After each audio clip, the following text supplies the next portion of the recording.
بسم اللہ الرحمن الرحیم. تمام دیکھنے اور سننے والوں کو میری طرف سے السلام علیکم. دوستو، ویڈیو شروع کرنے سے پہلے اگر آپ پہلی بار اس چینل پہ آئے ہوئے ہیں تو سبسکرائب ضرور کریے گا اور بیل آئیکن کو پریس کرنا نہ بھولیے گا. اور اس کے علاوہ اگر آپ مجھے فیس بک، ٹویٹر یا پیٹریون پہ جوائن کرنا چاہیں تو ان کی لنک نیچے ویڈیو کی ڈسکرپشن میں دی ہوئی ہے.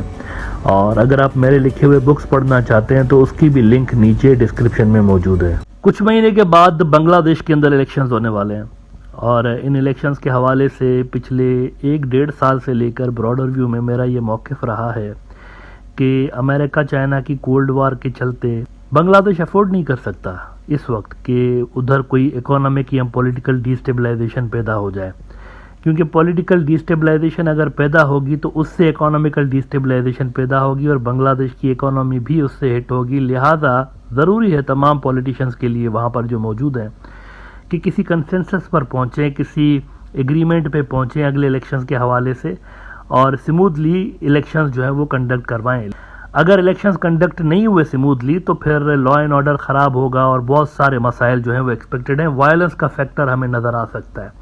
یہ 1-1.5 سال سے یہاں پر میں نے بات کی ہوئی ہے. اب الیکشنز میں تھوڑے مہینے رہ گئے ہیں، لیکن لگ یوں رہا ہے کہ دونوں جو پکش ہیں وہ کسی قسم کے سافٹنس دکھانے کو تیار نہیں ہے. ایگریمنٹ تو دور دور تک نظر نہیں آ رہی اپوزیشن اور عوامی لیگ کے درمیان. اب اس کے چلتے وائلنس کی ابتدا ہو چکی ہے. بی این پی والوں نے اور اپوزیشن کی جو دیگر جماعتیں ہیں انہوں نے نیشن وائڈ پروٹیسٹ کیے. ان کی مین ڈیمانڈ کو لے کر کے شیخ حسینہ ریموو ہو اور ان کی جگہ کیئر ٹیکر سیٹ اپ آئے اور وہ الیکشنز کروائے. لیکن ادھر سے بھی کسی قسم کی کوئی لچک نہیں دکھائی جا رہی. وہ ابھی بھی کہہ رہے ہیں عوامی لیگ والے کہ ہم تو نہیں جائیں گے، ہم خود ہی الیکشنز کروائیں گے. اب ان پروٹیسٹ میں وائلنس کا ہمیں فیکٹر نظر آیا. ایک بندہ مارا گیا ہے اور بہت سارے لوگ زخمی بھی ہوئے. بروٹل کریک ڈاؤن کیا گیا پروٹیسٹرز کے اوپر، جو کہ میرے خیال سے غیر ضروری تھا. لیکن یہ چیز عوامی لیگ کو سوچنی چاہیے کہ ساری دنیا اس کو دیکھ رہی ہے، انٹرنیشنل میڈیا اس کو دیکھ رہا ہے، جو بھی وہاں پر کچھ ہو رہا ہے نا تو اس کو دیکھ رہے ہیں. الجزیرہ نے اس پہ رپورٹ کیا ہے کہ one dead as Bangladesh opposition rallies to demand PM's removal. Tens of thousands of people march in capital Dhaka and other cities asking PM Sheikh Hasina to quit before election expected in January. تو یہ بظاہر بڑی innocent قسم کی اور democratic قسم کی demand ہے، لیکن اس پہ فورس یوز کی گئی اور لوگ جو ہے وہ زخمی بھی ہوئے اور اس میں ہلاک بھی ہوئے. اب اس سے ہوگا کیا؟ اس سے دیکھیں ہوگا یہ کہ غصہ مزید بڑھے گا. یہ جو اپوزیشن کی پارٹی کے ورکرز ہیں یا جو ان کے سمپتھائزرز ہیں ان کے دل میں مزید غصہ بڑھے گا. میں ہمیشہ سے کہتا ہوں کہ عوامی لیگ کی جو ٹاپ کی لیڈرشپ ہے، جو پالیسی میکرز ہیں، وہ وہی لوگ ہیں جو کہ 1970s میں نوجوان تھے، جنہوں نے 71 کی وار کے اندر شامل بھی تھے. وہ تو اس وقت پالیسیز زیادہ تر وہی بنا رہے ہوتے ہیں. البتہ بنگلہ دیش کی جو پاپولیشن ہے اس کے اندر ینگسٹرز کی تعداد اس وقت سب سے زیادہ ہے. لہذا ٹاپ کی جو عوامی لیگ کی لیڈرشپ ہے ان کے درمیان اور نیچے جو گراؤنڈ پہ عوام ہے ان کے درمیان جنریشنل گیپ ہے. وہاں سے جو پالیسیز بن رہی ہیں وہ آج بھی ویسی ہی بن رہی ہیں گویا کہ وہ 70-80 کے زمانے میں رہ رہے ہیں. آپ کو پتہ ہے بنگلہ دیش کی جو 17 کروڑ کی پاپولیشن ہے اس میں سے 27.9% وہ لوگ ہیں جن کی عمر 29 ایئرز سے کم ہے، 29 سال سے کم کے ہیں. اور اگر آپ اوپر دیکھیں یعنی ینگسٹرز دیکھیں، اگر 40 سال تک کی آبادی کے لوگ دیکھیں تو یہ تعداد اور بھی بڑھ جاتی ہے. اس کا مطلب ہے کہ ملک کا ایک بہت بڑا حصہ ایسا ہے جو کہ جنریشن وائی اور جنریشن زی اور جنریشن الفا پہ مشتمل ہے. اور یہ وہ لوگ ہیں جن کی زندگی میں سوشل میڈیا کے ذریعے جن کا جو مائنڈ سیٹ ہے نا وہ بنا ہوا ہوتا ہے، جن کی پولیٹیکل جو تربیت ہوئی ہے وہ ٹی وی نے نہیں کی، وہ ریڈیو نے نہیں کی، وہ اخبار نے نہیں کی، وہ سوشل میڈیا نے کی ہوئی ہے. لہذا اس طرح کی جنریشن کے اوپر اگر آپ کریک ڈاؤن کریں گے تو ان کا جو سائیکولوجی ہے، ان کی جو نفسیات ہوتی ہے، اس میں یعنی یوں سمجھے کہ نوجوانوں کی نفسیات میں بغاوت ہوتی ہے. وہ مزید اس چیز پہ زیادہ جتنا اس کو روکیں گے نا آپ تو یہ دبک کے گھر نہیں بیٹھتے، یہ مزید اس چیز کے اوپر آپ کو کام کرتے ہوئے نظر آتے ہیں. اس کا پرائم ایگزامپل آپ کو پاکستان میں دیتا ہوں. پاکستان اور بنگلہ دیش کے پولیٹیکل سین میں اس وقت کافی سملیرٹیز ہے. وہاں پر بھی اپوزیشن سڑکوں پہ ہے دونوں ملکوں میں. پاکستان کے اندر آپ کو پتہ ہے کہ عمران خان جو ہے نا اس کی ٹی وی پہ تصویر دکھانے پہ بھی بین ہے. اس کی تصویر نہیں دکھا سکتے ٹی وی پہ. اس کا آپ اخباروں میں بھی اس کی تصویر نہیں لگا سکتے. اس کا آپ انٹرویو نہیں چلا سکتے، اس کی اسپیچ نہیں چلا سکتے، اس کا نام نہیں لے سکتے. اب سینسرشپ کی لیول چیک کریں، عمران خان کا ٹی وی پہ یا اخبار میں نام نہیں لکھ سکتے آپ، یہ لیول ہے. لیکن آج بھی ہر سروے میں سب سے زیادہ جو ووٹ پڑتا ہے وہ عمران خان کو پڑتا ہے. ریزن اس کا یہ ہے کہ ملک کی جو اکثر 60% سے زیادہ آبادی ہے وہ ینگسٹرز کی ہے. وہی بنگلہ دیش والا حساب ہے.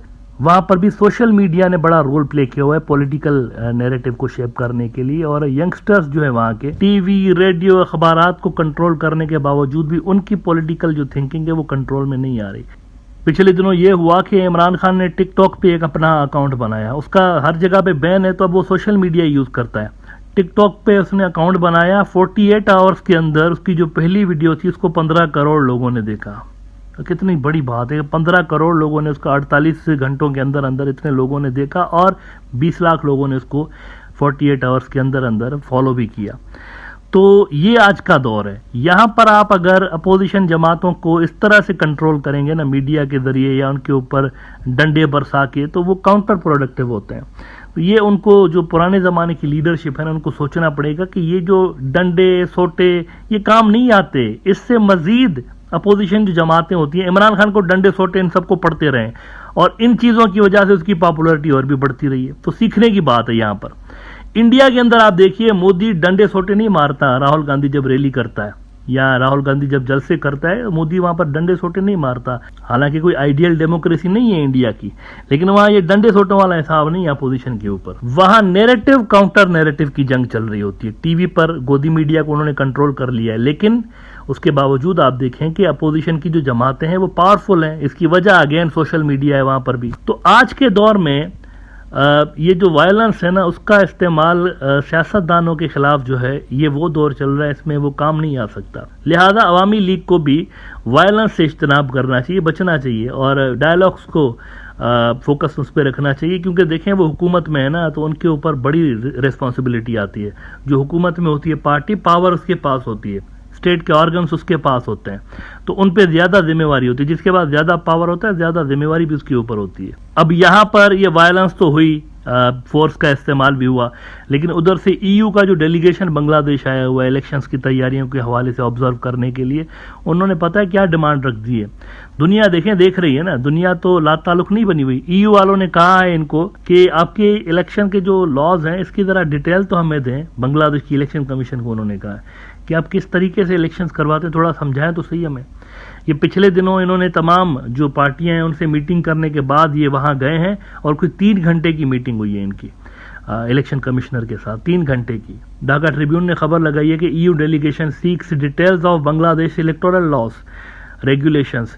The EU delegation on a 2-week visit to Bangladesh has held meetings with various ministers and political parties including the ruling Awami League. اور وہ کہتے ہیں کہ European Union delegation has expressed interest in understanding the electoral laws and regulations of Bangladesh.